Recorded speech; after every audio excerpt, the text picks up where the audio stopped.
present Asia's unforgettable, phenomenal superstar, Vance Ganda!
Harap ko sa jeep ang isang kotse, tatak ay Rolls Royce, sakay ay babae, naka-convoy 40 pang kotse, BMW at Mercedes-Benz.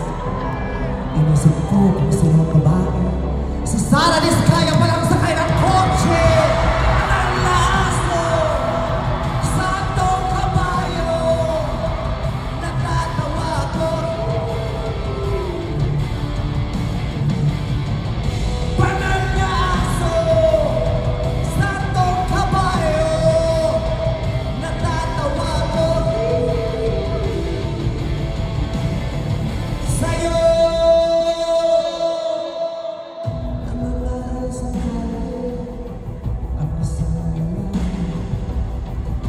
Awang-awang siya sa batang Pilipino. Kawawa daw Pilipino, wala daw makain ng mga ito. Akala ko kung sino sa to, kasabwat naman pala ni Sandy ko. Pagkalaso, Santong Kabayo, everybody sing! Natatawa ko. Sing it loud!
headbang ko, hindi natanggal yung buhok. Diyan.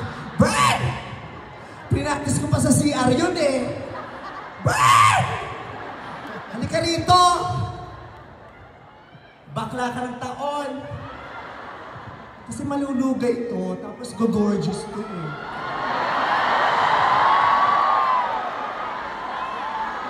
Ganyan, gorgeous. Gorgeous ba?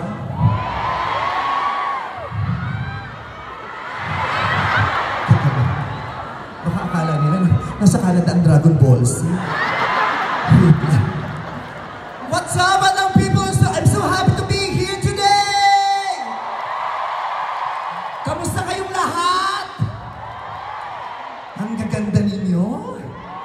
Ang fresh ninyo? Mukhang maginhawa ang buhay. Ang layo sa itsura ng mga Pilipino sa Pilipinas. Mukhang nakakaluwag-luwag kayo dito, ne? Mukhang nakakalanghap ng masarap na hangin. Mukhang may benepisyo ang trabaho. Sana all. Ang ganda. Ayan. Hi, Mother. Naku, pareho pa tayong blandina, Mother, ha? Oo, di ba? Sinasabi ko, meron ako mga deboto dito, eh. Palaki na ng palaki talagang ano, eh. Ang relihiyon na yung tinatayo ko. Anyway. Ibaba niyo yung mga cellphone ninyo. You have to experience me live. Diba? Put down your phones. You have to experience life. Hindi lahat binibidyo. Ano, lalo naman nasa harapan, nagbayad kayo, mahal-mahal ang binayad yung ticket, tapos nag-video kayo, kailan yung panonoorin pag uwi? Mga gago. Mas maganda ako sa personal kaysa sa video, tama? Kaya talaga nung lumalakad ako kanina, yung iba hindi masyado nakapag-react. In-expect ko na yan. Dahil hindi nyo inaasahan na ganito ako maganda sa personal, tama?